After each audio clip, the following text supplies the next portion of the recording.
तो आइए कथा में प्रवेश करते हैं। आज भिक्षक उत्तर देते हैं, सुखदेव जी, जिसे आप अपना पुत्र कहते हैं वो आपका पुत्र नहीं है। न जाने कितनी बार वो आपके पुत्र बने, न जाने आप कितनी बार उनके पुत्र बने। आज जब ऐसा सुना तो व्यास जी महाराज वापस आ गए। देखा कि अब हमारे सुखदेव बेटा वापस नहीं आएंगे, प्रयास व्यर्थ है, वापस आ गए। आज सूत जी महाराज कहते हैं,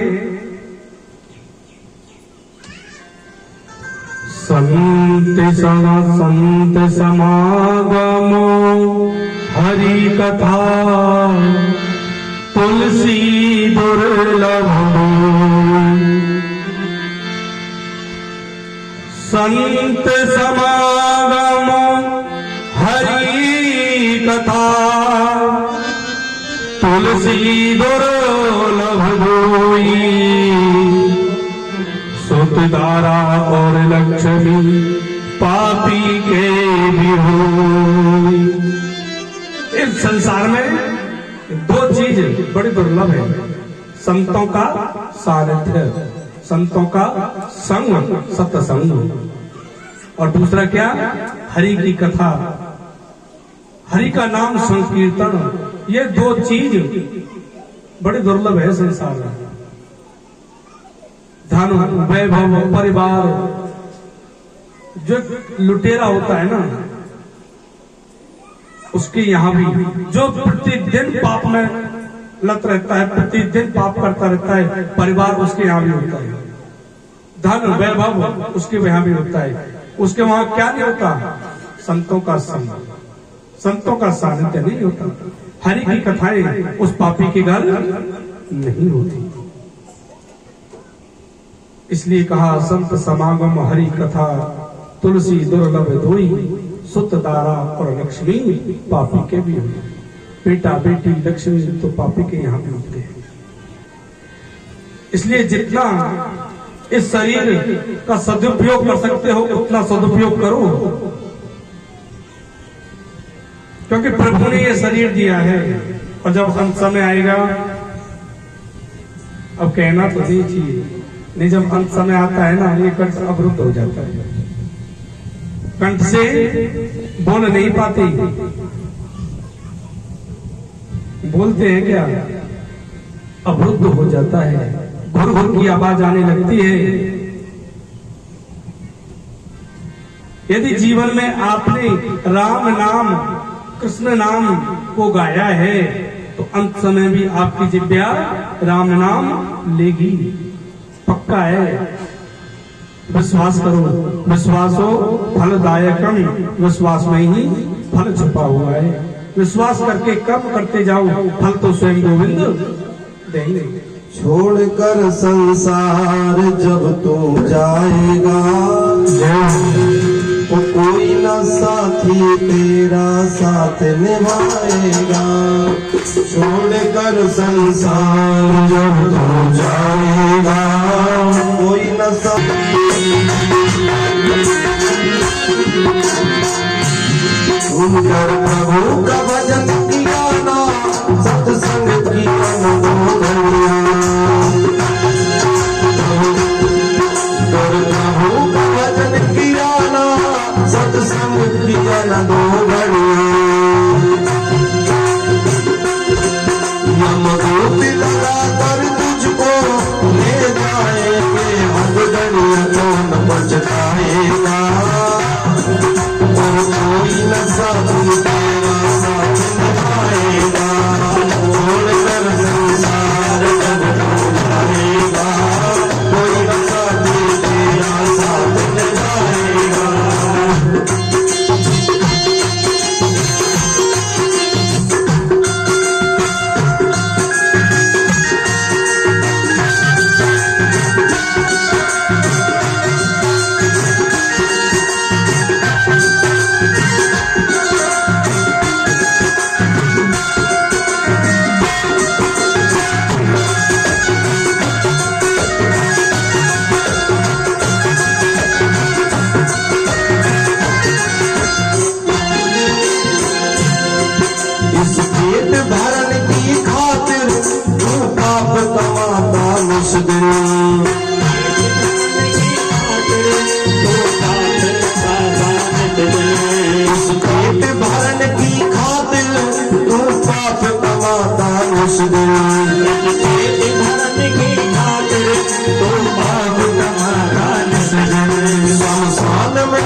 सत्संग की गंगा है ये, तू इसमें लगा ले गोता।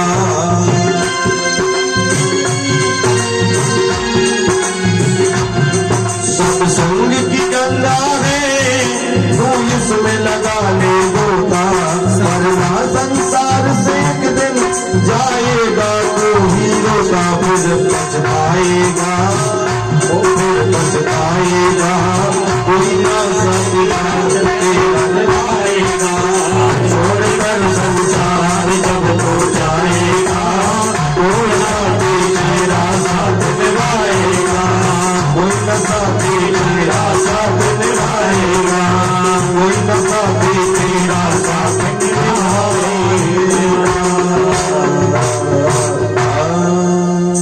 बोलिए भागवत भगवान की जय हो। जय जय। श्री राधे श्याम। आज सूत जी महाराज कहते हैं कि ऋषियों, आपने पहला प्रश्न पूछा कि मानव के लिए परम धर्म क्या है। तो सूत जी महाराज कहते हैं मानव का परम धर्म है गोविंद का भजन, गोविंद के नामों का गुणानुवाद करना, ये मानव का परम धर्म है।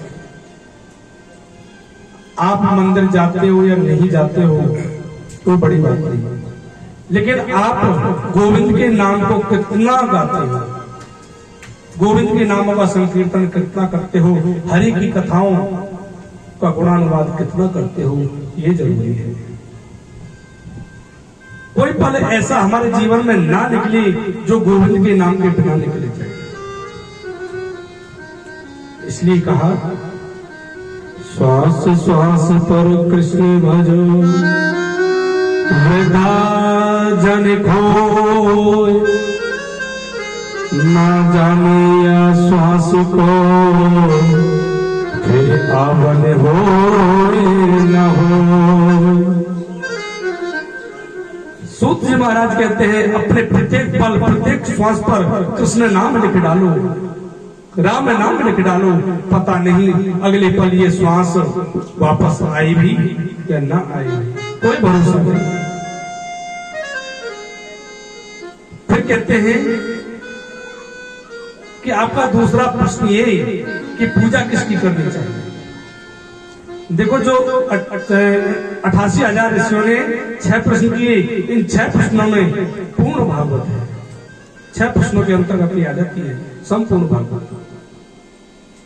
दूसरा प्रश्न क्या है कि पूजा किसकी करें, श्रेष्ठ कौन है।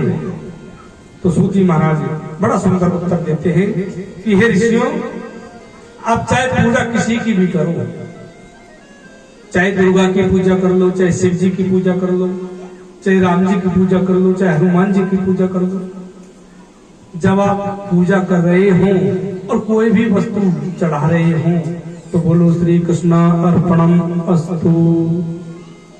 वस्तु नहीं है, अस्तु।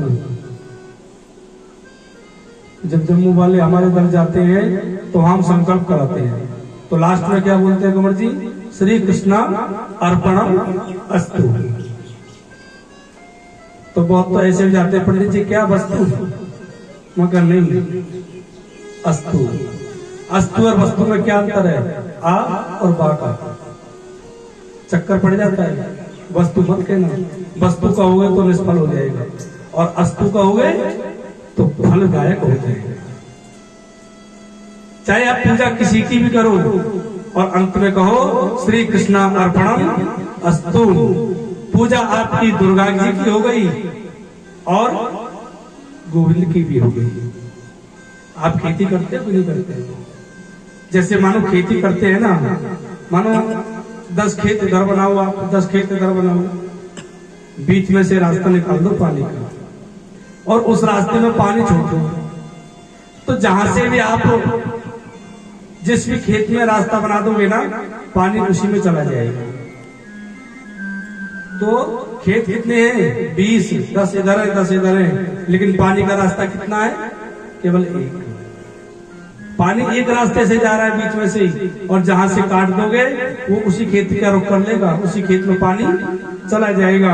ऐसे ही इस संसार में पूजा किसी की भी कर लो, श्री कृष्ण अर्पणमस्तु कहते ही उस पर ब्रह्म की पूजा लग जाएगी। उस गोविंद के श्री चरणों में आपकी पूजा स्वीकार हो जाएगी। मानो जैसे संसार है, संसार कैसा है? संसार कैसा है? आपने वट वृक्ष देखा है?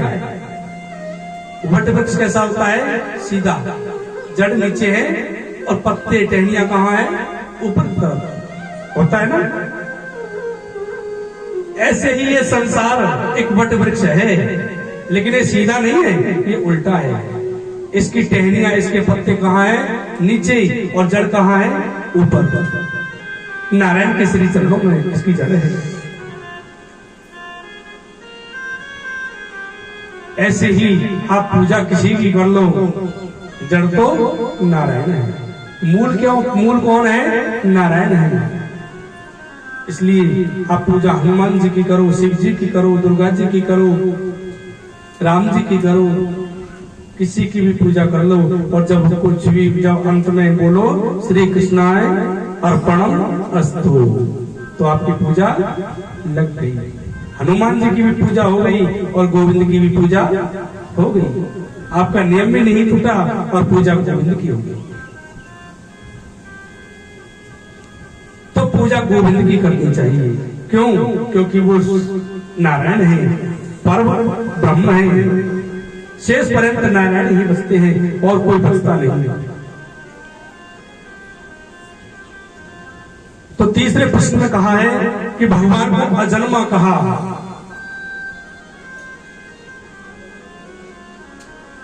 और अगला प्रश्न, भगवान के अवतार कितने? कोई कहता है 10 अवतार हैं, कोई 12 अवतार बताता है, कोई 24 अवतार बताता है, कोई 20 अवतार बताता है। अवतार कितने हैं? तो सूत जी महाराज कहते हैं कि हे ऋषियों, गोविंद के सही से अवतार तो 24 है। पहला अवतार कौन से आए? कौन क्या है? पहला अवतार है सनक, सनंदन, सनातन, सनत कुमार। ये 4 भाई हैं, ये ऋषि है। सृष्टि में, रचना में जो पहला अवतार हुआ कौन? सनत कुमार। दूसरा अवतार है 12 अवतार। हम संकल्प में बोलते हैं ना, श्वेत 12 कल्पी, वही श्वेत 12 अवतार चला हुआ है, वही 12 कल्प चल रहा है अभी। दूसरा अवतार किसका? 12 अवतार। तीसरा अवतार है संत नारद जी। चौथे अवतार है नर नारायण। नर नारायण कौन है? कृष्ण और अर्जुन। ये नर नारायण के रूप में आए हैं। अर्जुन नर है और गोविंद नारायण है, नर नारायण। 5वां अवतार है कपिल भगवान। 5वां अवतार किसका? कपिल भगवान का। 6ठा अवतार है दत्तात्रेय जी महाराज और 7वां अवतार है यज्ञ भगवान। 8वां अवतार है ऋषभ देव जी। 9वां है पृथ्वी जी महाराज। 10वां मत्स्य अवतार। 11वां पक्ष अवतार, कछुए के रूप में अवतरित होकर के आई और मंदराचल को अपनी पीठ पर धारण किया समुद्र मंथन के समय। 8वें स्कंद में कथा आएगी, जब देवताओं ने और असुरों ने समुद्र मंथन किया तो कश्यप भगवान का अवतार लेकर के आए। अगला अवतार है धन्वंतरी भगवान, जो अमृत को कलश को लेकर के निकले हैं। अमृत कलश को लेकर के समुद्र से निकल के आए, वो धन्वंतरी भगवान। 13वां अवतार मोहिनी भगवान, जब भस्मासुर भोले बाबा के पीछे पड़ गई तो गोविंद मोहिनी का रूप धारण करके आए, मोहिनी अवतार। 14वां अवतार है श्री नरसिंह अवतार, जो भक्त प्रहलाद की भक्ति से प्रसन्न होकर के नरसिंह के रूप में आई और आकर के भक्त प्रहलाद की रक्षा की, वो नरसिंह भगवान। अगला अवतार है बाबन भगवान, जो राजा बलि के द्वारे गए। 16वां अवतार है श्री परशुराम जी, जमदग्नि रेणुका के पुत्र श्री परशुराम जी, जिन्होंने 21 बार जो आताताई क्षत्रिय थे उनसे पृथ्वी को विहीन किया है, उनको मारा है 21 बार। वो रेणुका जमदग्नि पुत्र परशुराम। अगला अवतार है महर्षि वेदव्यास, जिन्होंने 18 प्राणों की रचना की। 17 प्राण और 18वां है प्राणों का तिलक, पंचम वेद श्रीमद् भागवत महापुराण, इसकी रचना की। अगला है आदरणीय हमारे प्रभु श्री राम।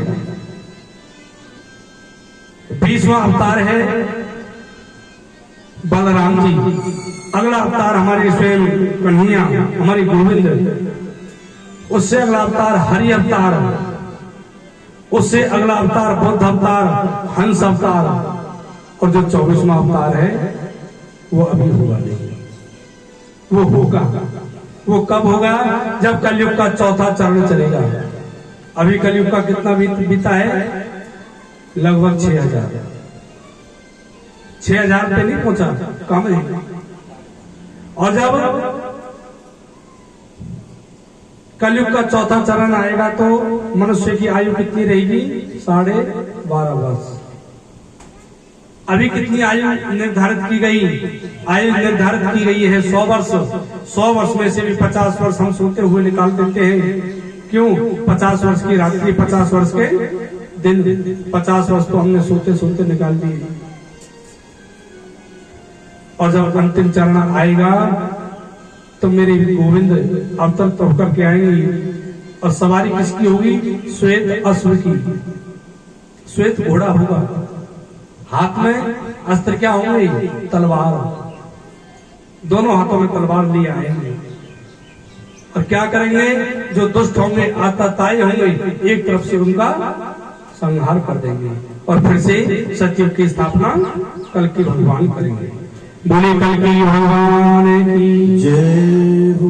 रामकृष्ण कोई अलग नहीं, रामकृष्ण दोनों एक हैं। मतलब एक थोड़ा सा अंतर है। क्या? एक के नेत्रों में गंभीरता है और एक के नेत्रों में चंचलता है।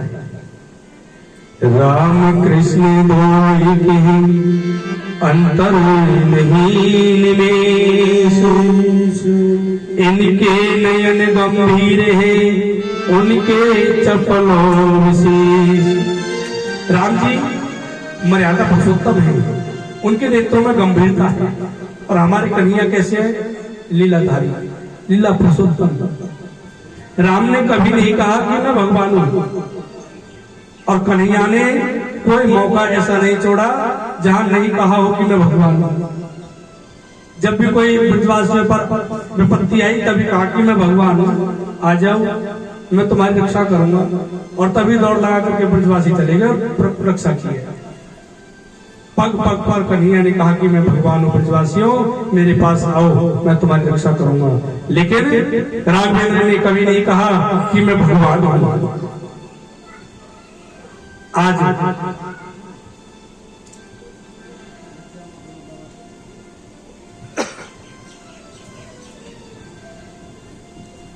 बताया है, श्री सुखदेव स्वामी कहते हैं कि राजन आगे चल करके कुछ ऐसा करना चाहिए जिससे कि गोविंद के श्री चरणों में हमारा मन लग जाए। क्यों? क्योंकि ये मन बड़ा चंचल है। आप माला लेकर के बैठो, आप माला लेकर के बैठ जाओ, निद्रा देवी आ जाएगी बड़ी जल्दी।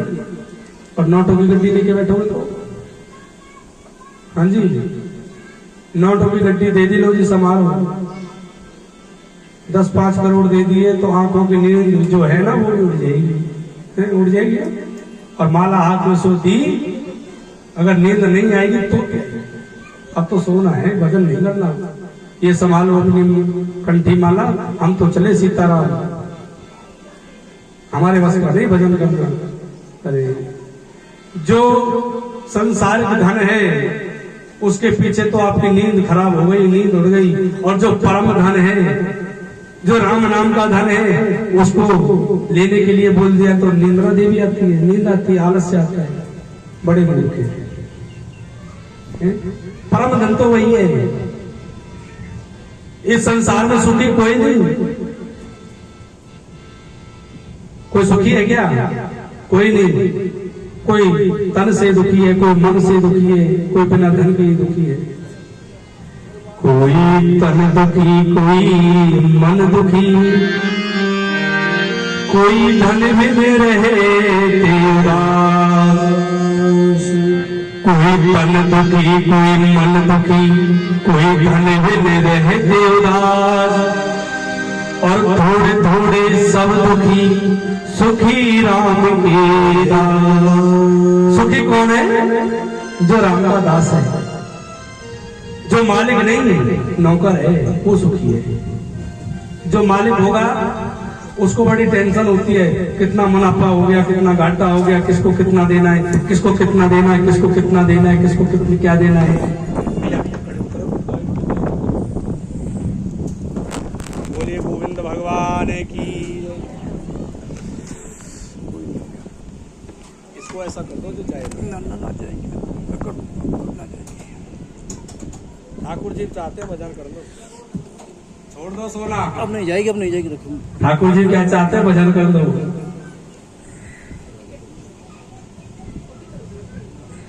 जीव जीवन दिया हरि भजन को। तो भैया भगवान ने ये जीवन तो जीव को हरि भजन को दिया है। हरि का भजन करो, नहीं तो यदि हरि का हाथ छूट गया ना, गोते खा जाओगे, तड़प जाओगे। तो इस संसार में सुखी कोई नहीं। सुखी कौन? जो हरि का दास है। आप मालिक बन जाओ। जो फैक्ट्री का मालिक है ना, वो क्या करता है, भाई कितना मुनाफा हुआ, कितना घाटा हुआ, कितने वर्करों को सैलरी देनी है, वो हजारों टेंशन लेकर के बैठा है। किसी का बीपी बढ़ जाता है, शुगर हो गई, कर लो बात। इतना टेंशन पालोगे तो होगी ना। और नौकर बन के देखो, आपको टेंशन ही नहीं होगी। हर महीने आपको सैलरी मिलेगी, निश्चित मिलेगी, टाइम पे मिलेगी। तो ठाकुर जी के सेवक बने जाओगे। और ठाकुर जी को प्रतिदिन कह दो, जो है तुम्हारा है, घाटा हो या मुनाफा तुम्हारा, तुम जानो, हमको कुछ नहीं चाहिए, हम तो तुम्हारे सेवक है, नौकर है। करके देख लेना, आपका कोई काम बिगड़ नहीं सकता। आपके सारे काम गोविंद बनाएंगे। आज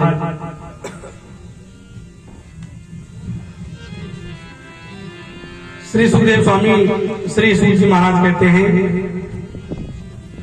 कि हे ऋषियों, आगे चलकर के सूत जी महाराज कहते हैं, जो व्यास जी महाराज हुए, उन्होंने श्रीमद् भागवत महापुराण की रचना की और महापुराण की रचना की अपने बेटे को अध्ययन कराया। और सुखदेव ने जब राजा परीक्षित को श्राप लग गया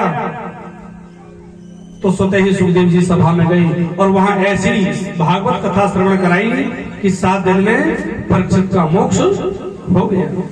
तो सूत जी महाराज कहने लगे, क्यों जी, ये व्यास जी कौन है और ये परीक्षित कौन है, इसको श्राप क्यों लगा? और आपने तो बताया कि सुखदेव जी कहीं जाते नहीं, आते नहीं, फिर सुखदेव जी स्वतः ही चल के सभा में कैसे पहुंचे? तो आज सूत जी महाराज कहने लगे कि भैया, इस संसार में जो व्यास जी महाराज है, उनका आश्रम है बद्री का आश्रम के नीचे सम्यप्रास। ये व्यास जी पराशर नंदन है। जब इनका जन्म हुआ था तो ये चले गए थे वन की ओर। जब इनकी माँ सत्यवती ने कहा कि बेटा कहाँ जा रहे हो, इकलौते बेटे हो, इकलौता पुत्र हो, वृद्धावस्था में हमारे पास कौन रहेगा? तो व्यास जी ने कहा, माँ जब भी याद करोगी आपका ये दास आपके चरणों में आकर के समर्पित तो हो जाएगा। कहकर के चले गई और बद्री का सम्यप्रास सरस्वती नदी के किनारे पर बैठ करके 17 पुराण लिखे। एक वेद था ऋग्वेद, 4 वेद बनाई, ऋग्वेद, अथर्ववेद, सामवेद, यजुर्वेद।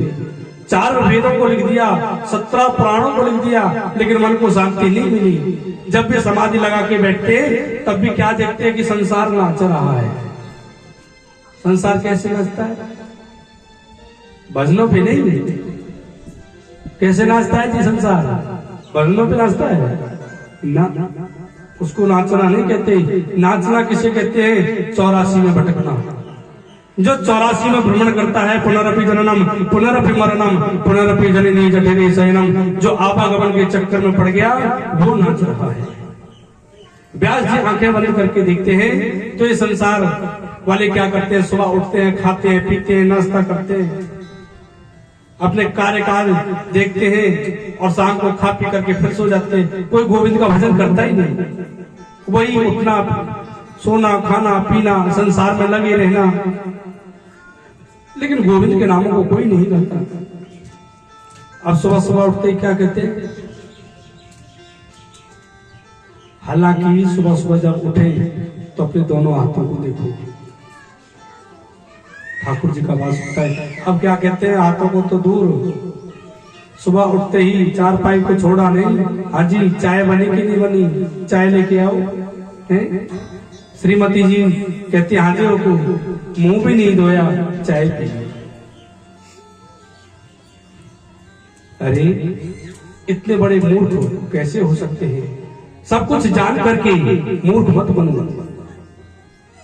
आप जानते हो फिर भी मूर्ख बन जाओ तो उससे बड़ा दुर्भाग्यशाली कौन हो सकता है? तो आज व्यास जी को शांति नहीं, बड़े बेचैन मन से बैठे हैं। वहां नारद बाबा आए और आकर के कहा, व्यास जी क्या बात है, इतने चिंतित क्यों, क्या हुआ? तो आज कहते हैं कि हे नारद जी, मैंने 17 पुराण लिखे, 4 वेद लिखे, लेकिन फिर भी संसार नाचता हुआ दिखाई देता है। तो नारद जी कहते हैं, व्यास जी आपने 17 पुराण लिखे, अच्छी बात, 4 वेद लिखे, वो भी अच्छी बात, लेकिन जो परम हंस है ना, उनके योग्य तो आपने कुछ किया ही नहीं। मतलब हे नारद, हे व्यास जी, देखो जो हंस होता है ना, वो कीचड़ में रहना पसंद नहीं करता। जो हंस होता है वो कहाँ रहता है? मानसरोवर में। वो तो मोती चुगने वाला होता है। कीचड़ में कौन रहता है? कौवा, काला कौवा रहता है। जो हंस होता है वो तो मानसरोवर में रहेगा और वहां रह करके मोती चुगेगा। तो ऐसे ही जो राम कृष्ण के सेवक हैं, परम उपासक हैं, जो भक्त हैं, उनको तो राम की कथा प्रिय है, गोविंद की कथा प्रिय है। ऐसा तो आपने कोई ग्रंथ ही नहीं लिखा। तो नारद जी क्या करें? आप श्रीमद् भागवत महापुराण की रचना करो। आप बस की नहीं नारद जी, वृद्धावस्था आ गई। देखो व्यास जी, मैं आपके सामने संत नारद बन के आज खड़ा हूं, तो संतों की कृपा से आप संतों का सानिध्य ले लो। आज कहते हैं, नायदावचाश्चित्रपदम हरिरयसो जगताश्चित्रम प्रावरणीत करहचिता तदवाय संतीर्थमुसंति। हे नारद जी, संतों का सानिध्य, हाँ व्यास जी, संतों के सानिध्य से क्या नहीं हो सकता? देखो मैं प्रमाण हूं, मैं पहले दासी पुत्र था। मैं आज जो संत नारद हूं, मैं पहले दासी पुत्र था। मेरी माँ संतों के आश्रम में जाकर के उनकी सेवा करती। मेरे पिताजी, मेरा जन्म नहीं हुआ उससे पहले ही चल बसे। कुछ महीनों बाद मेरा जन्म हुआ, मेरी माता जी मुझे लेके जाती, संतों की सेवा करती, जो रूखा सूखा मिल जाता उसे भोजन को ला करके भोजन करती। मैं वहां रहने लगा, मैं बड़ा होने लगा, मैं पढ़ने लगा, और जब कुछ बड़ा हुआ तो चतुर्मास करने के लिए कुछ संत मंडली वहां पे आई। अब तो मेरी माता जी संतों के सानिध्य में उस सत्संग में मुझे प्रतिदिन लेके जाती।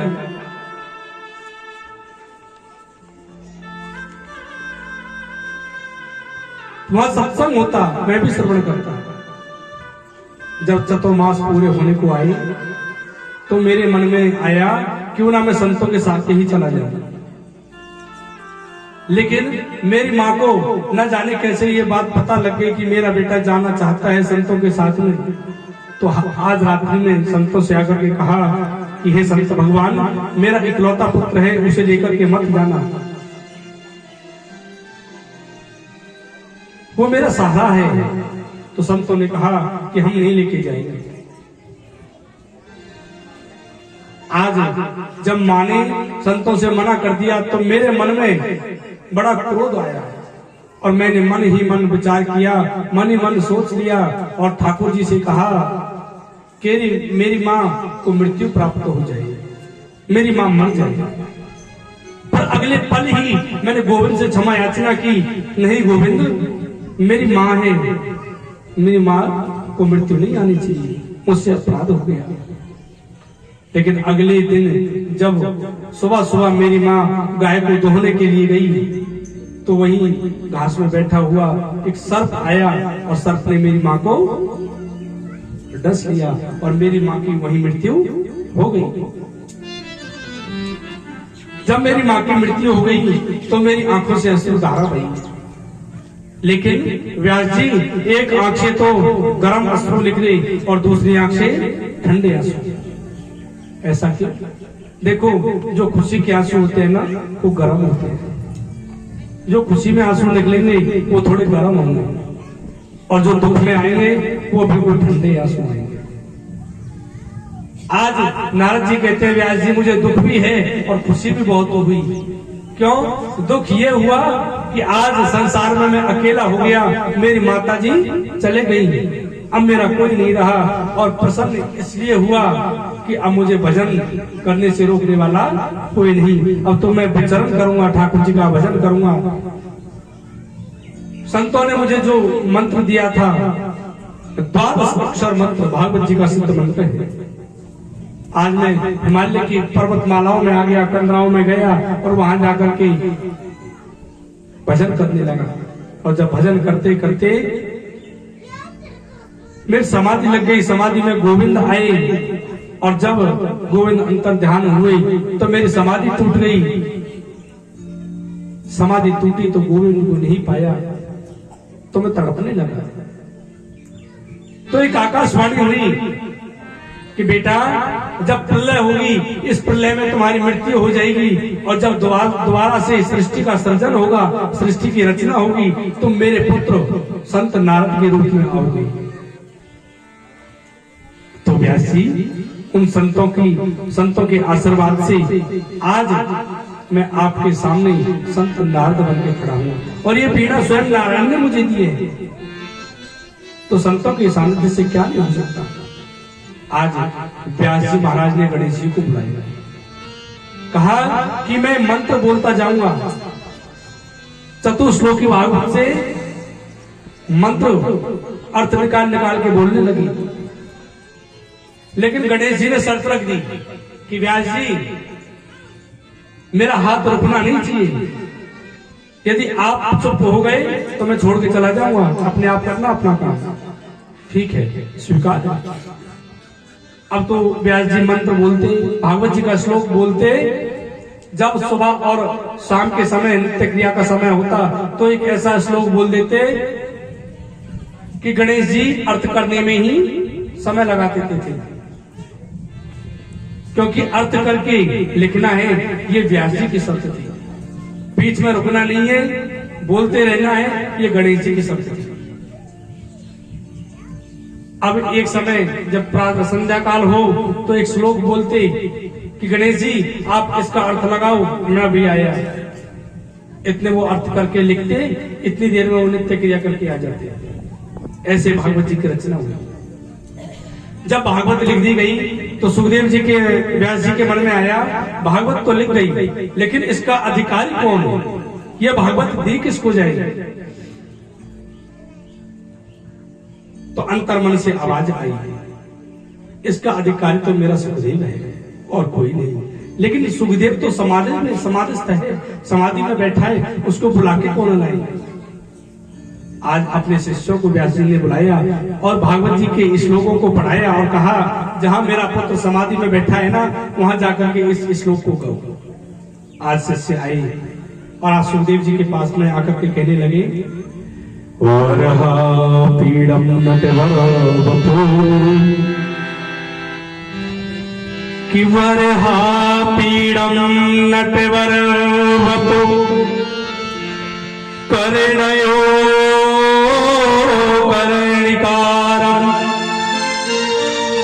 विभ्रदवासं कनककपसं वैजयन्तीं च माला। आज जैसे इस श्लोक को पढ़ा सुखदेव की समाधि टूट गई, दौड़े दौड़े आए, अरे भैया इससे आगे वाला श्लोक बोलो। तो शिष्यों ने कहा, भैया सुखदेव हमें तो इतना ही आता है, यदि आपको संपूर्ण भागवत पढ़नी है ना, अपने पिताजी के पास चलो। तो सुखदेव ने कहा कि हाँ होंगे श्लोक, हम नहीं जाना, हम तो ठाकुर जी का भजन करेंगे। फिर से बैठ गए समाधि में।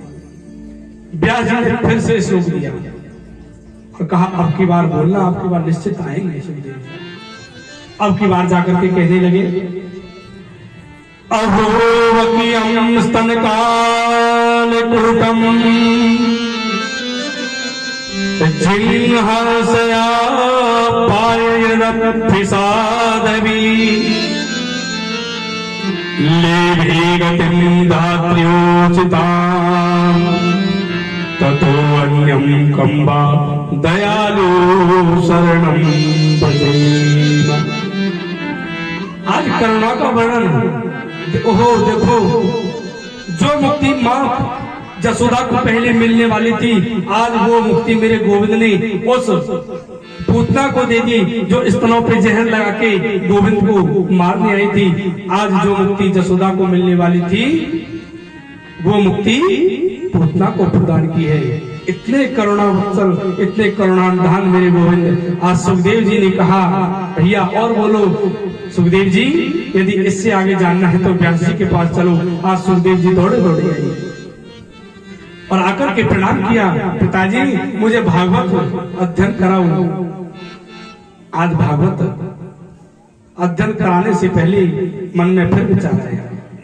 व्यास जी ने विचार किया, भैया ये संसार कहने लगेगा कि व्यास जी ने भागवत लिखी और अपने पुत्र को ही दे दी। नहीं, ऐसा नहीं होना चाहिए। पहले सुखदेव की परीक्षा हो कि सुखदेव ने काम, क्रोध, लोभ, मोह, अहंकार को जीता है या नहीं। पहले परीक्षा होगी, उसके बाद में भागवत प्रदान की जाएगी। तो आज कहा, सुखदेव जनक जी महाराज के यहाँ चले जाओ और जनक जी महाराज से वेदांत पढ़ के आओ, तब आपको भागवत अध्ययन करने का अधिकार प्राप्त होगा। ठीक है पिताजी, अभी जाता हूं। इधर व्यास जी ने संदेशा भिजवा दिया, जनक जी मेरा पुत्र आ रहा है, परीक्षा लेके देख लेना अच्छे से। आज जैसे द्वार पे पहुंचे जनक जी के, तो द्वारपाल से कहा, भैया मैं व्यास नंदन सुखदेव हूँ और महाराज जनक से वेदांत पढ़ना चाहता हूँ, जाकर के कहो सुखदेव आया है। आज द्वारपाल गए, महाराज व्यास नंदन श्री सुखदेव स्वामी आए हैं। तो जनक जी को तो संदेशा मिल चुका था, परीक्षा लेनी है। कह दिया ठीक है, होगा सुखदेव, कह दो अभी हमारे पास समय नहीं है, खड़ा रहने दो। आज खड़े रहे, 5 दिन हो गए। फिर कहा, भैया महाराज से जाकर तो कहो, अब तो वो निवृत्त हो गए होंगे, अपने कामों से निवृत्ति उन्होंने ले ली होगी, जाकर के कहो ना व्यास नंदन सुखदेव आया है, वेदांत पढ़ना चाहता है। फिर से द्वारपाल ने कहा, महाराज सुखदेव आए हैं। तो जनक जी महाराज ने कहा, पहले उसके चेहरे को जाकर के देखो, विकार आया है या नहीं, उनके चेहरे पर क्रोध दिखाई देता है कि नहीं। यदि हम किसी के द्वार जाएं और जाकर के हम आवाज लगाएं और वो द्वार ना खोले तो क्रोध कितना आएगा, आएगा ना। यहाँ तो 5 दिन हो गए सुखदेव जी को खड़े खड़े। द्वारपाल ने कहा, महाराज क्रोध वो जैसे पहले थे ना, सहज स्वभाव जैसे आए थे, वो आज भी ऐसे ही खड़े हैं, कोई क्रोध नहीं, क्रोध की लालिमा भी मस्तक पे नहीं है, वो तो ऐसे ही साधारण रूप से खड़े हैं। जब ये सुना तो दौड़े दौड़े गए, आओ सुखदेव जी आओ, अंदर आओ। अंदर ला करके बिठा दिया और अपने दासियों को इशारा कर दिया, कि सुखदेव के पास जाकर के बैठे। वो आई सुखदेव जी के पास बैठी। आज सुखदेव जी जैसे बैठे कोई अंतर नहीं। कोई हवा करता है, कोई पंखा चलता है, कोई उनको छूता है, लेकिन कोई फर्क ही नहीं। संत तो बताते हैं कि नारद जी भी वहां आए थे परीक्षा देने के लिए। कहा कि मैंने भी काम क्रोध लोभ मोह अहंकार को जीता है, लेकिन जब दासियों ने थोड़ा सा छुआ नारद जी को तो नारद जी खड़े होकर के दूर हो गए। अरे अरे तुमको पता नहीं मैं संत नारद हूं, मैं तो स्त्रियों से दूर रहता हूं, दूर दूर। और सुखदेव जी सहस वहां बैठे हैं। जब आज ये दृश्य जनक जी महाराज ने देखा तो साष्टांग चरणों में लेट गए। हे सुखदेव जी, मैं आपको क्या वेदांत पढ़ाऊंगा? आप तो स्वयं वेदांत हो, आप तो स्वयं वेद हो। मैं क्या वेद पढ़ाऊंगा आपको? वेदों को भी नहीं पढ़ाया जा सकता। प्रणाम किया और मुनादी करा दी। सुखदेव ने काम क्रोध मोह लोभ अहंकार इन 5 वस्तुओं को जीत लिया। आज व्यास जी के पास आए और आकर के श्रीमद् भागवत अध्ययन किए हैं।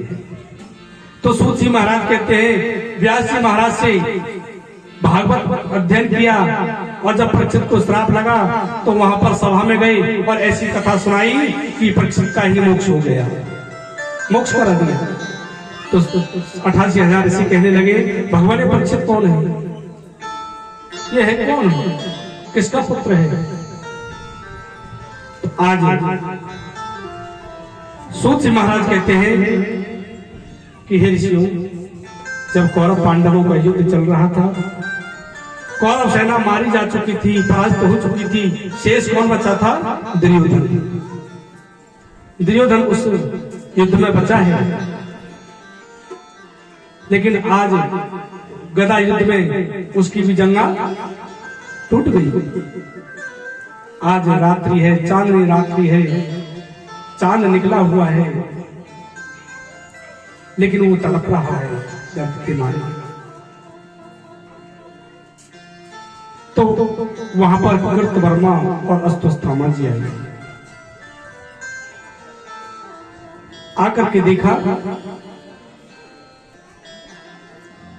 कि आज उनका जो राजा है दुर्योधन कष्ट के मारे तड़प रहा है, बहुत कष्ट हो रहा है, चिल्लाता है, रोता है, लेकिन प्राण नहीं निकलते।